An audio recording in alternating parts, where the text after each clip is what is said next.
Hi, I'm back again. What I'm going to talk about now is the Walk Copenhagen project, which is an ongoing project focusing on mobility during and after hospitalization in older medical patients. The assignment for the presentation is, as you can see, several. Therefore, I hope you have provided yourself with a cup of coffee and a little of patience. But just a little bit about the background for the WALK study. For many years, there has been focus on the potential harm of immobility and low physical activity and the consequences hereof on health. Nevertheless, and for a variety of reasons, older medical patients today are still characterized by low mobility when hospitalized, which can cause a decline in functional performance. In 1944, Harrison wrote, "Rest of injured parts and of diseased bodies is probably the oldest and most vulnerable of all methods of treatment. Nevertheless, from time to time we seem to forget that this therapeutic method, like everyone else, can lead to unfortunate results when utilized either truthfully or extensively." In 1999, The Lancet wrote, "Bed rest, a potentially harmful treatment needing more careful evaluations." Published results provide little support for bed rest as a form of treatment and suggest that bed rest actually delays healing and even harms the patient. Previously, in another study, we've shown that older medical patients spend a median of 17 hours a day in bed during hospitalization, 5 hours sitting, and walk less than 1 hour a day despite independent walking ability on admission, and this is not something special for Denmark or for older people. These people were hospitalized for an average of 5 days, and we know that even a few days of inactivity and potential functional decline can mean that some patients are at risk of falling below a threshold of independence, being too weak to manage everyday activities, and in need of rehabilitation. So in relation to this study, we repeated the observational study and found that older medical patients spent a median of 22 hours a day in bed during hospitalization.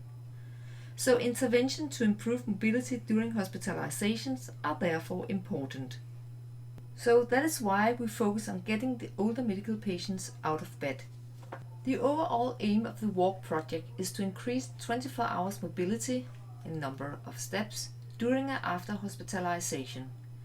By developing an intervention in cooperation with healthcare professionals, patients and relatives, we wanted to double the number of steps from 700 to 1400. This is the overall plan for the WALK project. WALK is planned according to a hybrid 2 design, which means that we look at the development of the intervention, and parallel to this we look at the implementation of the intervention. This means that we have one primary clinical outcome for our intervention study and 3 primary outcomes for our implementation study. The project has received a great deal of funding, and I will especially tell you a little bit about phase 1, the design phase. We have included 6 medical departments in 3 hospitals and 3 locations across the capital region in Denmark. The selected department reflect the diversity in medical specialties and thus in different contexts. They have been randomized to either intervention or control based on cluster randomization. We wanted to design an intervention that is based on knowledge about mobility status in units, based on activity data, based on ethnographic field study, based on input from key stakeholders, patients, relatives and staff, and based on user involvement, workshops and interviews. So, it's based on a participatory design, meaning that we are interested in the voices of the users. They are the ones who influence the process by their input to the design of the intervention. In addition to our baseline study on movement, our design phase included a number of qualitative studies, observational studies,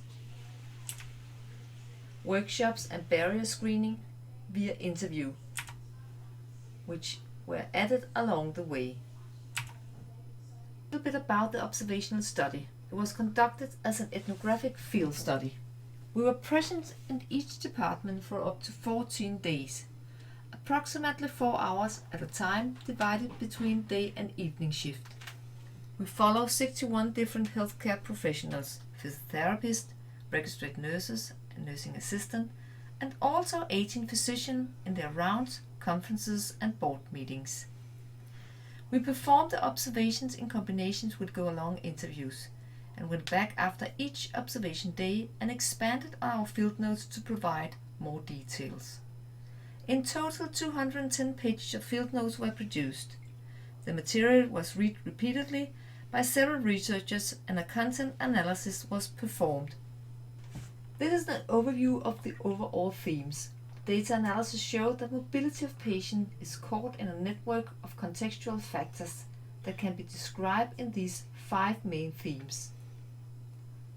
One theme, professional roles, seem to affect all the other themes, while I'll focus for some minutes on this. In all units, the theme illustrates difference between physiotherapists, nurses, nursing assistants, and physicians when it comes to the definition of mobility and which tasks, actions, and words are considered as mobility. A central finding was that difference among professions were indicative of whether the patients got out of their beds or not. When it comes to the nurses, they distinguished between mobilization and training. A nurse said, "I will move the patient to a chair. I will do that. But mobilization can also be about turning and moving the patient in the bed. It will depend on how poorly the patient is. I will leave the training to the physiotherapists. They are the ones who do the training." Even though nurses and nursing assistants said that mobilization was part of their job, it was primarily not prioritized. A nurse said, "We are busy today, so I don't think there will be a lot of mobilization going on. I have to prioritize other tasks, such as dispensing medicine." During our observations, the healthcare professional talked about mobility and mobilizations as something important, but in general for nurses and physicians it was not considered as part of treatment.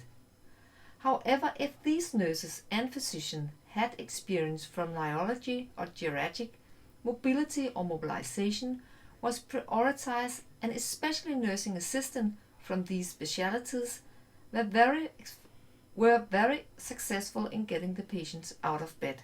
We saw the difference in language between professions affected expectation of each healthcare professional in relation to mobilization and in relation to other professions. So mobilization and training seems to be concept associated with professional identity. Even though training was considered as part of the treatment for the physiotherapist, pulmonary physiotherapy and rehabilitation plans were prioritized first. A physiotherapist said, "My daily work consists of lung physiotherapy, making rehabilitation plans, and, training." And another physiotherapist said, "We can be sent for if training is required, but if we are asked to mobilize, we will call the department and tell them that this is not our job." As you can see in this quote, the concept of mobilization is assigned a different meaning among therapists. Also saw that when the interprofessional collaboration succeeded, then mobilization and exercise became a part of the patient's hospitalization. If therapists participated at morning meetings and conferences, the degree of success increased. If the physicians focus on mobilization or exercise, it increased the mobility of the patient. In a theoretical perspective, the health professionals' action in relation to mobility are based on different cultural models. A cultural model is a collection of cultural knowledge which we act by and which is learned through the reaction of others and through social designation. A social designation is, for example, when a physiotherapist calls the department saying that they do not mobilize. Then both newcomers and researchers learn what tasks the physiotherapists do of importance in relation to mobility in this department. Cultural models create simplified worlds with expectation about how each health professional should act and appear both internally in the professions and between different professions. Concepts such as mobility and exercise become part of the cultural models and affect how health professionals act and relate to other professions when it comes to mobility. This is an example of expectation between professions. A nurse said, "I asked the physiotherapist if he could make the patient take a short walk in the corridor, but he said it wasn't his job. He should only instruct the patient how to make some exercises. But now, I don't know what the physiotherapists do, really. I thought they were responsible for mobilizing the patient." Mobility is caught in a complex network of connection and expectations. Mobility of older medical patients is a social practice where nurses, nursing assistants, physiotherapists, and physicians talk, act, and interact based on different cultural models, which end up blurring the responsibility for mobility of older medical patients. The consequence is that no professions own the responsibility for mobility in the daily practice, and the patients are not mobilized. Based on the findings from the observational study, we start the process of designing the intervention.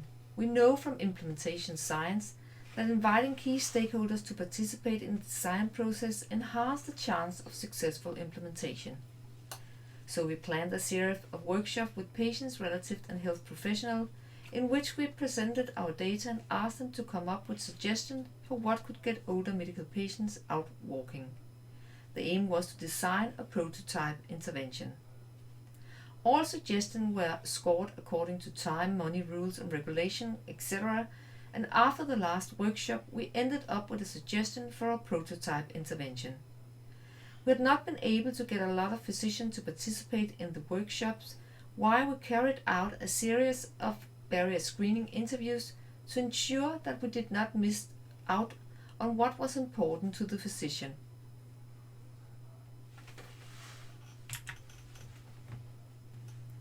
An example of the inclusion and exclusion processes occurring along the way among the participants of the workshop was that the health professionals were very excited about the idea of wearing a badge, a la "Have you been out of bed today?" But then it was presented to patients and relatives. They think the idea was bad. They said, "Yes, it may well be that the health professional think it's a good idea." However, they forgot that we, the patients, rarely have our glasses on or get the glasses handed out by the staff, which means that we can't read the badge. We already spend a lot of energy just finding out who we are talking to. Only the physiotherapists are recognizable as they wear sporty clothes. At the beginning of the project we had designed 3 workshops, but it turns out that we needed 2 more workshops. Here we split up the 2 intervention departments, so the intervention could be adapted to be as local contextual as possible, and at the same time we involve architect or space managers as well as graphic department. The final intervention consisted of 8 components. Our prototype intervention consisted of a walk path that the patients are motivated to use on a daily basis, a welcome folder focusing on mobility, posters with exercise, physician descriptions of a walk plan, self-pick-up of beverage and clothes, a follow-up on the walk plan after discharge. We used the workshop to understand the motives of health professional, patient and relatives to select the 8 components. They are described in a program theory. An explicit program theory is not a frequently used tool in implementation science, nor in the department in which I am employed, where the focus is more on clinical intervention research. Despite this, we have tried to co-write a program theory both for the intervention and for the selected implementation strategies, which I will return to.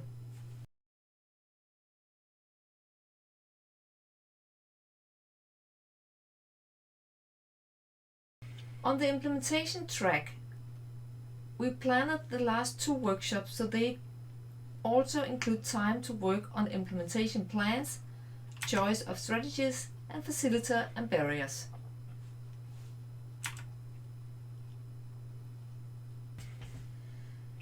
That work led to an implementation plan for each department with selected implementation strategy linked to the barrier previously found, what you can call tailoring. Also on the implementation track, a program theory was developed for the selected implementation strategies. Program theory was intended to serve as a guiding framework for the development of the program and its implementation and evaluation.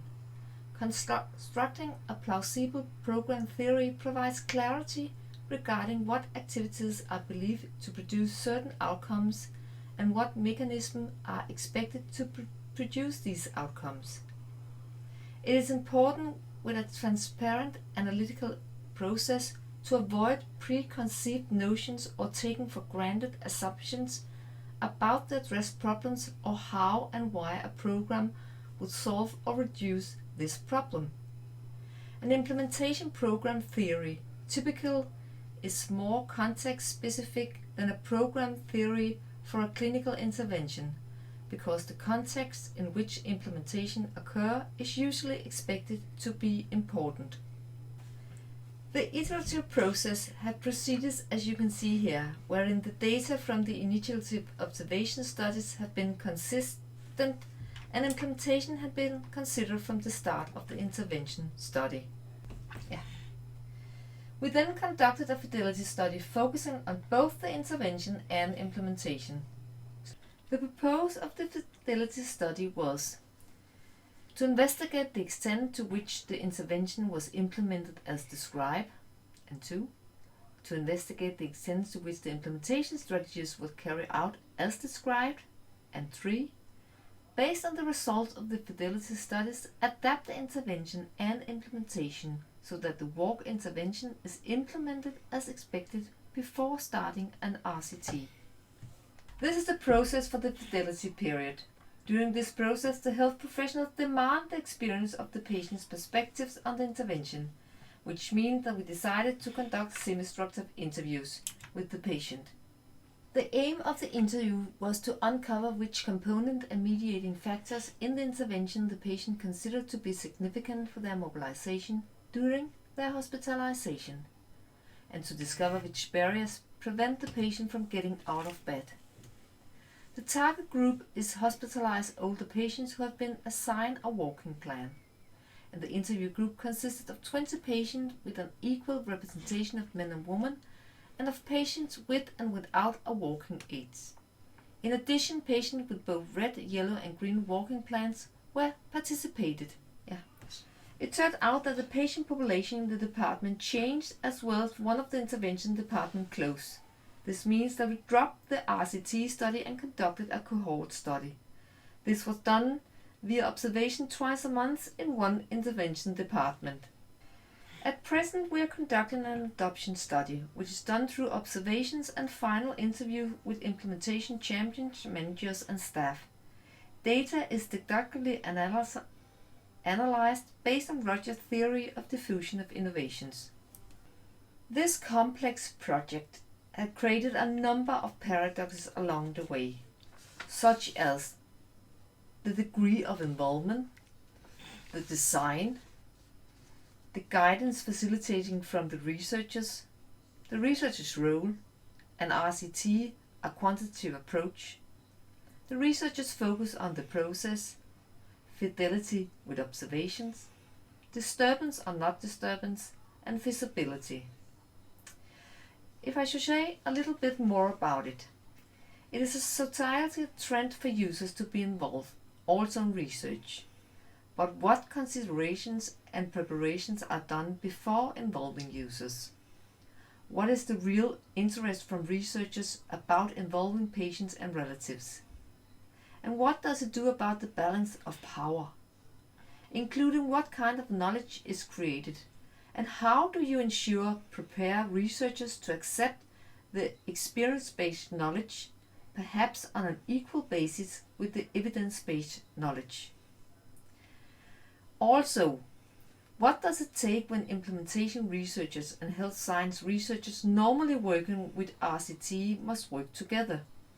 Particularly, implementation researchers are interested in the process, whereas health science researchers are more interested in the outcomes.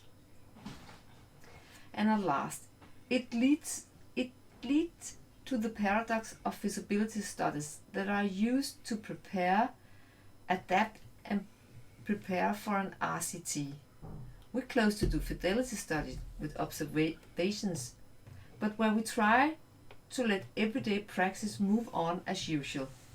It created great frustration from colleagues who are used to do feasibility studies where they have control. If you want to know more about the project, here are 2 articles which are published so you can have some inspirations. Here you can see the project group. I think we all look very nice.